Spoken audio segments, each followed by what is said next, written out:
All right, what's going on, guys? Welcome to my YouTube channel. Welcome to this video where we are interviewing Jeff, who just got funded with $50,000 through the Top Step Combine.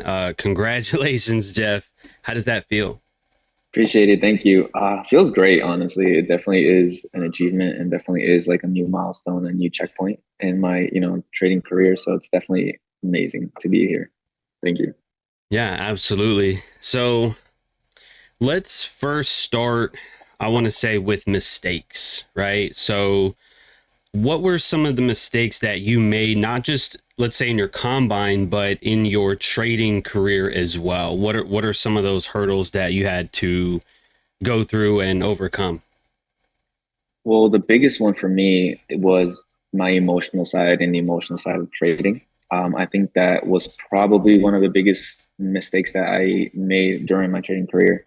And just not just, passing, different prop firms or anything like that. It was definitely understanding the emotional intelligence behind your trading. When I first started, it was all about just learning the charts, learning, everything, all the terminology, just getting into the chart work. But I neglected a lot of the emotional discipline side of it, and so for a while, that was kind of something that was hindering my trading career for a very long time.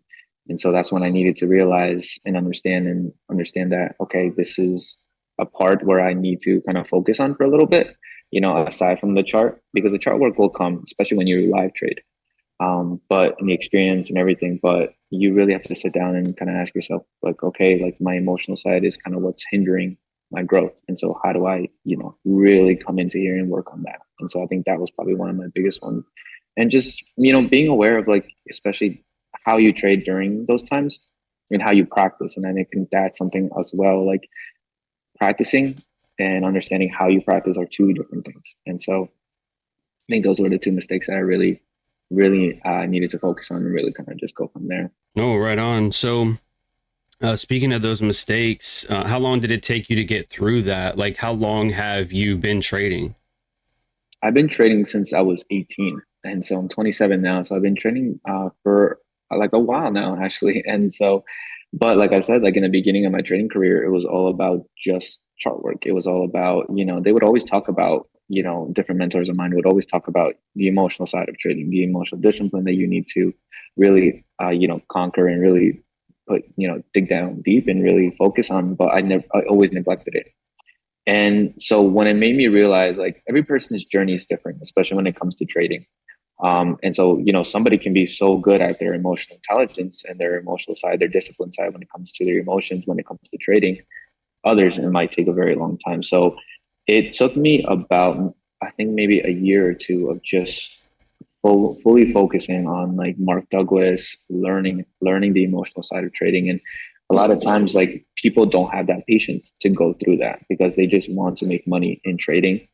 And that kind of also is like a big part of why people don't want to focus on kind of like the unflashy things when it comes to trading. Hmm. People see the flashy stuff, the entries, the money, but they don't see the unflashy side of success, which is like the emotional side, the really personal development and self-awareness that you need to build. Yeah, absolutely. I mean, and even myself, I'm kind of known for that too, where I do post like before and after, or I'll post the entries and exits, right? But most people should know by now that a lot of us don't post, losses. So in recent times, I have been showing you guys, like a loss that I took, or I'll tell you like, oh, I got stopped out here, but re-entered here, kind of thing, because at first I wanted to look good, right? But then you realize that when you put that image out there, people will start to believe that you never take losses, or that you only take big wins and stuff like that, and that's absolutely not the case. So that was kind of one thing that's a mistake that I've made in the past, so hopefully I'll continue to get a little bit better at that. But Yeah. so you talked about Mark Douglas. Have you seen his YouTube videos, or have you like read Trading in the Zone and Disciplined Trader, or what? I have. So when I first started, I picked up the books first. And so I picked up what was it? The Disciplined Trader. That's the first book I picked up. And Yep. then And then I also picked up the second one right after I finished it. And when I finished those two books, I dove deep into the YouTube videos. Only a little bit. Me personally, I'm a like very just I love to read it. And so for me, I get a lot of my stuff when it comes to reading. And so for me, learning to go through the books and really kind of highlight, but also go back into it because it's not just about just going through the book. And I know you talked about this in some of your YouTube videos. So going back to where I was. So Mark Douglas's the books is where I kind of really dove deep into it. And it's not just like how you talked about in one of your videos, it's not just about going through the book, but actually taking your time, taking notes and really highlighting what's important.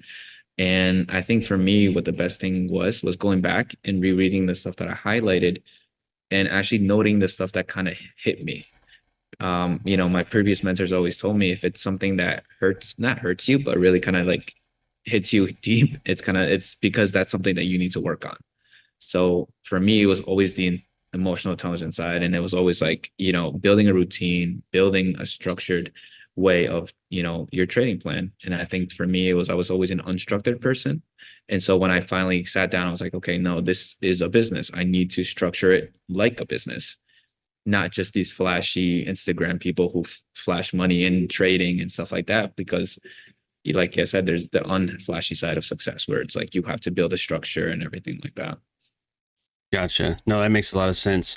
I was actually going to flash money the other day because I really wanted to get into emergency funds and things like that. And then I literally I recorded it and I was just about to post it. And I was like, nah, I think I need to do a better job, of this. So I'll put that on a later date. So I totally get that. On the topic of books, you said that you took your time to read these books to highlight important information, especially things that impacted you, or you felt that like, oh my god, this is for me. And even rereading books, so I think that's a very good way of reading and getting the most out of your books and your notes and stuff like that. Off the top of your head, is there some book recommendations that you would recommend to traders, or even just in general, maybe people aren't necessarily traders but you want them to read? Are there any certain books that you would recommend to people? Absolutely. Two that right off the top of my head. One is Emotional Intelligence 2.0. One of the best books, one of my biggest breakthroughs I've ever had was through that book. And I remember, like you said, I had kind of like this day where I was like, you know what, let me take control of this emotional side.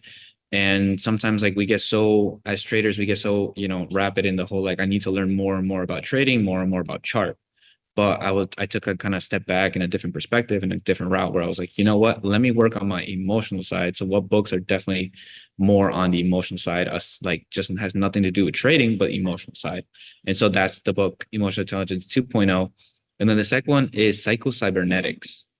Psycho-Cybernetics was probably one of my best books that I've read and reread because it talks about the self-image and it talks about really believing in who you want to become and really kind of breaking that down, because a lot of times you hear motivational speakers talking about believe in yourself, really believe in what you do and everything like that, but Psycho-Cybernetics really digs down deep into how you really can change the way how you look at yourself. And really, because if you feel like you are this person and you feel like there's this whole fake it till you make it type of thing, and it's more about no, like develop yourself into the person that you want.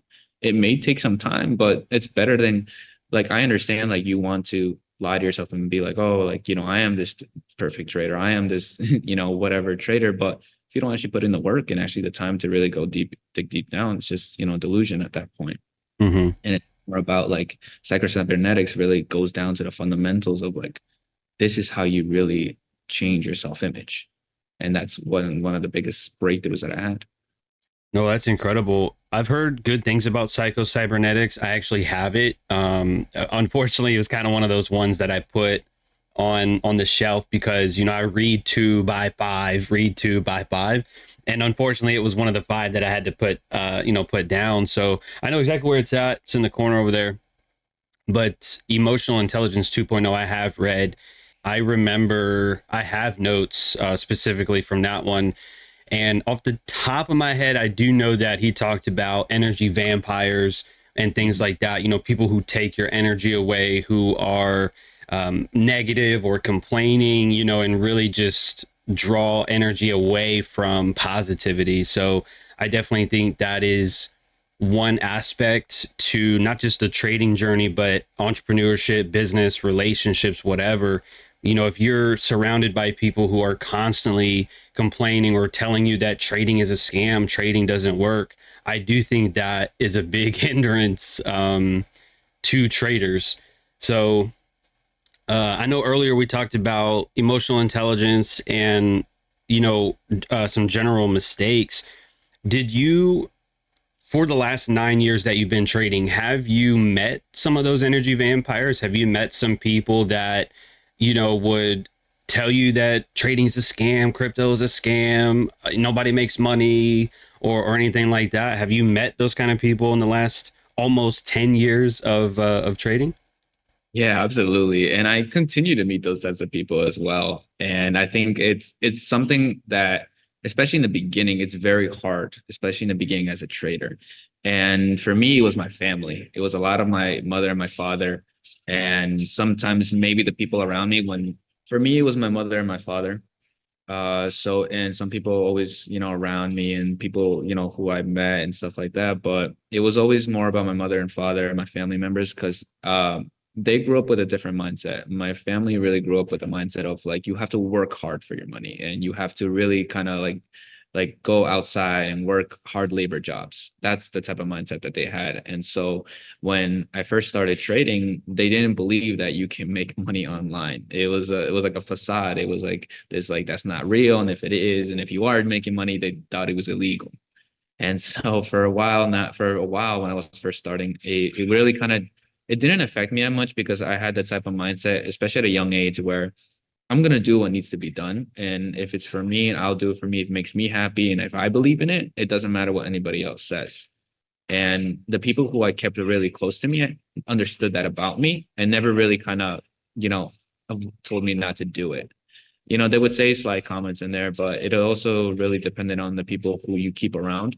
And also just making sure, like, it's better to be quiet about your career and your stuff because it's like if you only tell people your dreams and your hope if they're gonna support you and help you and really be there for you. But if you don't have those people, it's better to kind of do your thing and be quiet because your success later will shine.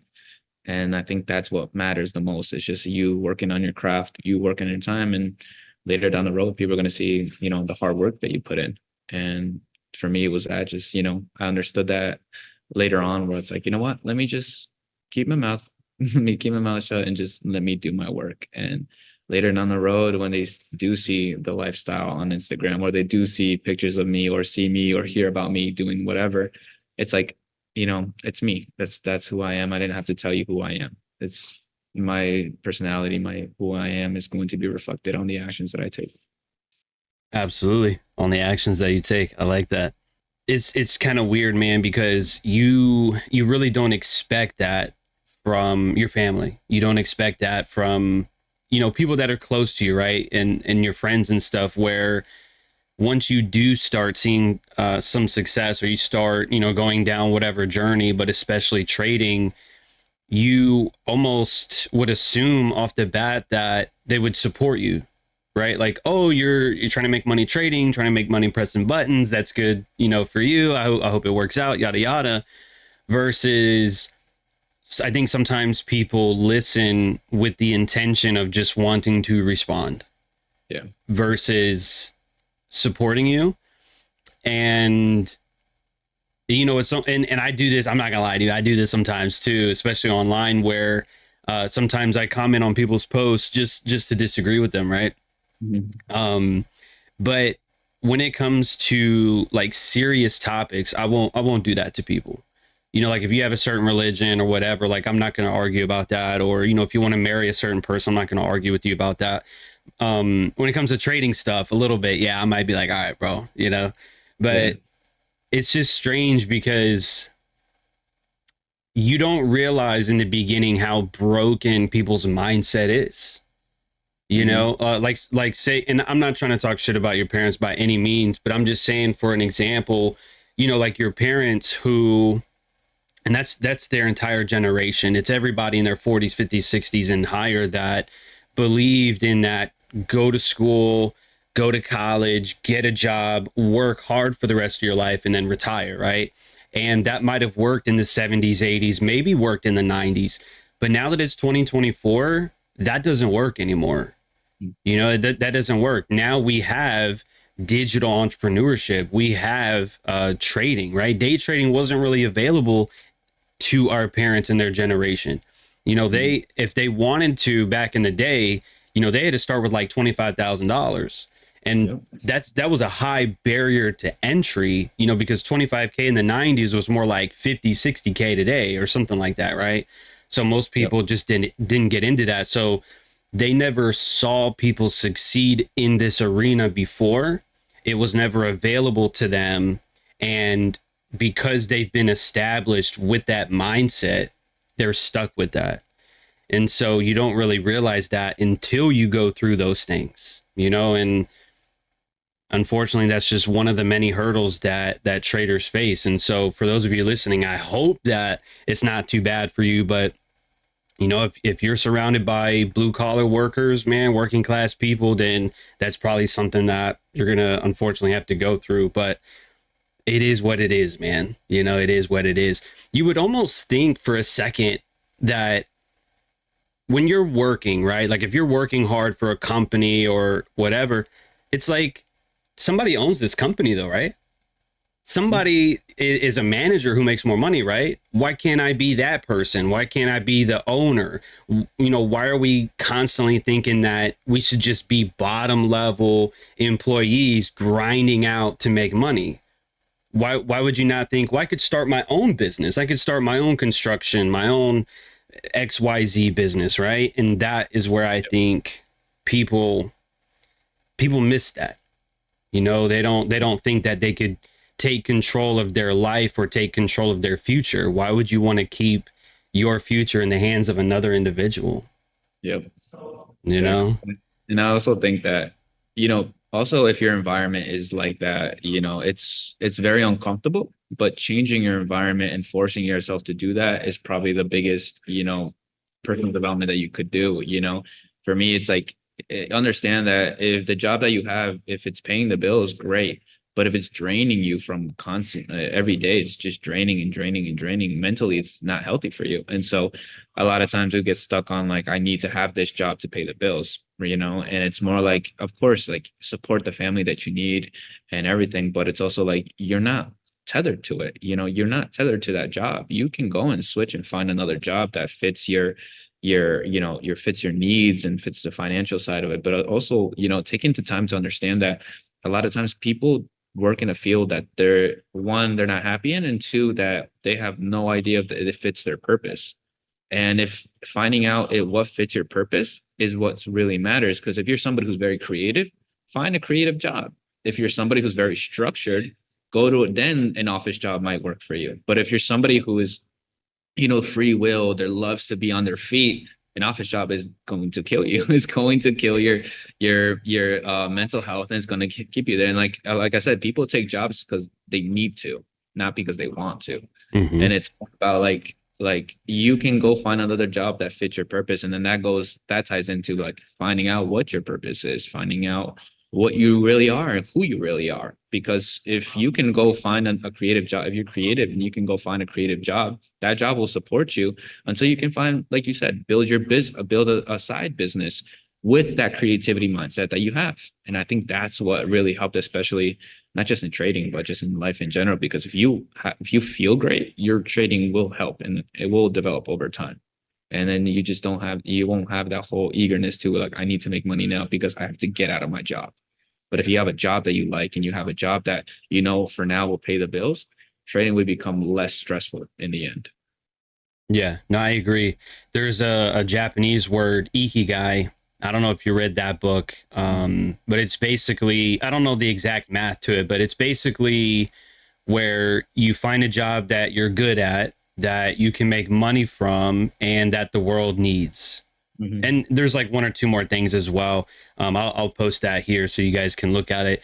Um, and I totally agree. If you are a creative person, you need to have that creative outlet either at your job, or if you can't, at least have that outside, where you can go home and have something to look forward to, like painting or sculpture or photography, whatever, to get that out there, because otherwise you're going to be miserable because you're not doing, I don't want to say like what you want to do necessarily, but it's like if you were born to do something, if you were born a creative person and not being creative, that to me is what ultimately leads to anxiety, depression, things of that nature. And I'm no psychologist or doctor or anything, but this is Yeah. just simple observations, Mhm. right? And so it's unfortunate for those people who don't make the leap of faith, who don't try to do something that they think will work out. They would rather be miserable and making good money than to be happy and making less. And I Yeah. do think that Malcolm Gladwell talks about that in Outliers. Mhm. So, but anyways, I totally forgot like where we were going, kind of down that rabbit hole of financial literacy, the lack of financial literacy, the school system and all that, which I always talk about anyway, and I always bring that up in conversations. It's only a matter of time before that happens. But so overall, let me just make sure that we got this straight. You had to focus on emotional intelligence. You've been Mhm. trading for around 9 years. You're kind of just like me, where Mark Douglas was a big influence on you, disciplined trader, trading in the zone, some of his YouTube stuff. Mhm. I know you talked about books and reading. You read a lot of books. Maybe you read more than me. I don't know. But I know that you talked about taking time and taking notes, rereading some of those books, rereading your notes that you took. Yeah. I know you recommended Emotional Intelligence 2.0 by Daniel Goleman. I'll link those down in the description. Psycho Cybernetics. We talked a little bit about the struggles of energy vampires. It could be your friends, it could be your family, people around you, Yeah. and changing your environment. That's a good point. Let me ask you this. Have you read Atomic Habits by James Clear? I have. Yeah, so I know he talks about that as well, in that book. So I'll link that one in the description as well for you guys to have that. But before we hop off here, I just really want to hand you the mic and really just speak to the people that are listening. It's going to be people that are young in their career who maybe are just starting out. It's going to be like some of my students who might be 2, 3, 4 years deep, or it might be somebody like me who's 10 years deep into Mhm. this. Just tell people whatever it is that you think they should know on their journey as a trader, no matter where they're at, to go through what they have to go through, the struggles, the trials and tribulations, right? To get to that point where they can be profitable, hopefully. And we're not promising that, but what are the things that they could do to have the best shot at that, to become a profitable trader potentially, and to potentially even be funded? What would you say to those traders? Don't compare your chapter 2 or 3 with somebody else's chapter 10. I think for me, that was the biggest lesson. And take time to really, one of my mentors, I would always remember this. He said, how you view the market is essentially how you view yourself inside. Because when we're trading, you're looking at the markets, and if you're nervous and if you're anxious or if you're whatever emotion, that's inside you. That's how you feel inside. So take time to learn about yourself, because once you learn about yourself, you're going to learn these little triggers that you have, and then that's going to be the reason why, okay, maybe I didn't pull the trigger at this trade because I was very anxious. Well, were you anxious before the trade, or are you anxious during the trade? And there's a lot of stuff that goes into it. So really learning about yourself is probably one of the biggest things, especially one biggest advice, and not comparing yourself. And patience. I think patience is very key and persistent. You have to keep on going. There's times where in my trading career where it felt like I wasn't going anywhere. It felt like I wasn't profitable, and it felt like I was going to be here for a very long time. But like I said, you just have to kind of take a step back and look at it from a different viewpoint. Because my mentors would always tell me, you can't fix a problem with the same mindset that created it. that was the biggest thing. Like, there's a reason why you're making the mistakes that you're making, is because maybe the mindset that you have or the belief that you have is what's hindering you. And so change that by looking at it from a different perspective. That's why it's always, I don't know if you've ever had this experience where a friend of yours is talking to you about a problem, and it's easy for you to kind of look at that problem and solve it. But it may be difficult for them because they're adding themselves in the equation. But if you take yourself out of the equation, you're going to look at it from a viewpoint where, like, okay, this mistake, this problem, or whatever's happening, let me take myself out of the equation and look at it from a point where what needs to happen. Because a lot of times, like I said, it's emotional. Because when it involves us, it's a very emotional. But if you're not involved, then you kind of look at it like, yeah, this is what's the problem. And then you're going to look at yourself like, why didn't I think of that sooner? So very just understanding that patience, not comparing yourself, and just understanding yourself a lot. That's why digging deep into books, not just Mark Douglas, but all the books that like John has recommended, I've taken the time to read, especially going into the stoic version of it. Being uncomfortable with that side of myself, but like, wow, like I've never really dove into stoicism before, but now the fact that I'm doing it, I've learned more, and it's helped me a lot more. And finding out what's your purpose, I think one of the biggest secrets that I can give you guys on finding out your purpose is take the time to think about your childhood, to think about a time in your life where you felt the happiest and time just flew by.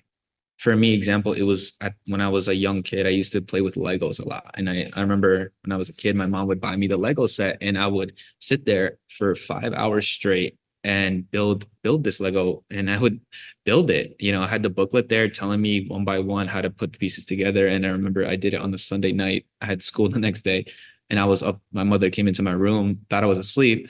It was 4 a.m, and I was continuing to build these Legos. And so I realized, like, okay, like, what does me building Legos have to do with how to make money or how to live my life? It wasn't the idea of building Legos. It was the more about, that's who I am. I love to build stuff. I love to put things together, scale things, build things. That's why I love trading so much, because I get to put the chart and analyze the chart how I want to build it. There is these certain things I will find and put together. And so I'm somebody who loves to do that. So that's why trading for me was such a big thing. And I always, for doing it for 10 years. But like I said, like, finding out your purpose and finding out ways to kind of, de-stress yourself with trading as well. Because we put a lot of stress ourselves when we trade. And so finding outlets, and like we were talking about before, if you're creative, find different ways to be creative so that you can de-stress. And then when you're on the charts, there's no emotion, you understand yourself, and you have the patience to do what needs to be done. Very nice, very nice. So last and final question, because you brought it up, Stoic philosophy, Stoicism, the books that I recommend to people. What are some of those Stoic philosophy books that you read, in the last couple years or whatever? What were the titles to some of those? One of them that really hit me, and the one I'm reading now, is Obstacle is the Way. And then I believe it's called Destiny, or another one from Oh, Discipline is Destiny. Discipline is Destiny. Those two books right now have hit me the most when it comes to it, because just reading the quotes from the Stoics and really how it ties together with your life, it helped a lot. And it's just came to the point where it's just like, wow, this is how you become not unemotional, but it's really how you take it and how you perceive and the life and everything. And I think that's probably a best thing that's been helping this year. Absolutely. I'll end it with a quote from Epictetus. One of the famous things that he's credited for, right? In life, it's not about what happens to you, but it's about how you respond to what happens to you. And I think that was kind of what you were getting at. So, Obstacle is the Way, Discipline is Destiny. Both of those are by Ryan Holiday. I've recommended those in the past. Those will also be in the description. And that's going to be a wrap for today. So thank you guys so much for watching the video. Drop a like if you got some value. Make sure to follow Jeff on Instagram. I'll link his social medias down in the description. Again, congratulations on becoming funded with $50,000. That's a job well done, my friend. Thank you. And thank you for everybody for listening. And I hope everything that we said definitely helps you guys.